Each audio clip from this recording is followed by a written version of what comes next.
2 முட்டை இருந்தால் போதும். ரச சாதத்துக்குலாம் சூப்பரான சைடிஷ் ரெடி. ரொம்பவே சூப்பராக இருக்கும். முட்டை மிளகு வறுவல் எப்படி செய்யுதுன்னு பார்க்கலாம் வாங்க. ஒரு பேன் எடுத்துகிட்டு எண்ணெய் ஊற்றிக்கலாம். எண்ணெய் சூடு இருந்ததும் நீல வாக்கில் கட் பண்ண வெங்காயம் ஆட் பண்ணிக்கோங்க. வெங்காயம் கூட கொஞ்சமாக உப்பு ஆட் பண்ணி நல்லா வதக்கிக்கலாம். கொஞ்சம் ஒரு கொத்து கருவேப்பிலை ஆட் பண்ணிக்கோங்க. வெங்காயம் நல்லா வதங்கின பிறகு நம்ம தக்காளி ஆட் பண்ணிக்கலாம்.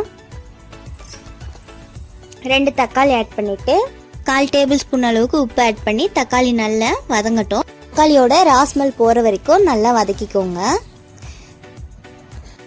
1/4 டேபிள் ஸ்பூன் அளவுக்கு குழம்பு மிளகாத்தூள், கரம் மசாலா, சிக்கன் மசாலா ஆட் பண்ணி ஃப்ரை பண்ணிக்கோங்க.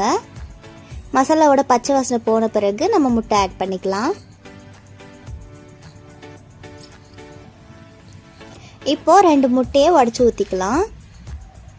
இந்த மாதிரி தனித்தனியாக உடச்சி விட்டுக்கோங்க. ஓரளவுக்கு வெந்த பிறகு இந்த மாதிரி நடுவில் கோடு போட்டுடலாம். கோடு போட்டு அப்படி சுற்றி இருக்கிறதெல்லாம் இந்த மாதிரி மேலே பெரட்டி விட்டுருங்க. ஆல்ரெடி நம்ம பச்சை வாசனை போயிட்டு நல்லா தக்காளி குக் பண்ணியிருக்கிறதுனால அதில் இருக்கிற அந்த சாறுலேயே முட்டை நல்லா வெந்து ஜூஸியாக ஆகும். சூப்பராக இருக்கும். இன்னொன்று ஒரு விஷயம் வந்து ஃபைனலாக நான் பெப்பர் தூவுறதை வீடியோ எடுக்க முடியல. நீங்கள் ஃபைனலாக பெப்பர் நல்லா ஆட் பண்ணிக்கோங்க.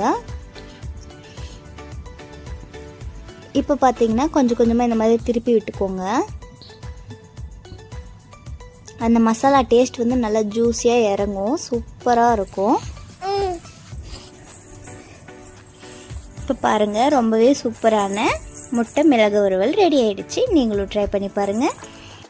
மார்னிங் செஞ்ச வெண்டைக்காய் பொரியல் கொஞ்சம் இருந்துச்சு. அது கூட முட்டையும் ரசம் தான் அல்டிமேட்டாக இருக்கும். சூப்பராக இருக்கும். நீங்களும் ட்ரை பண்ணி பார்த்துட்டு எப்படி இருந்துச்சுன்னு கமெண்ட்டில் சொல்லுங்கள். பை ஃப்ரெண்ட்ஸ், இன்னொரு வீடியோவில் பார்க்கலாம்.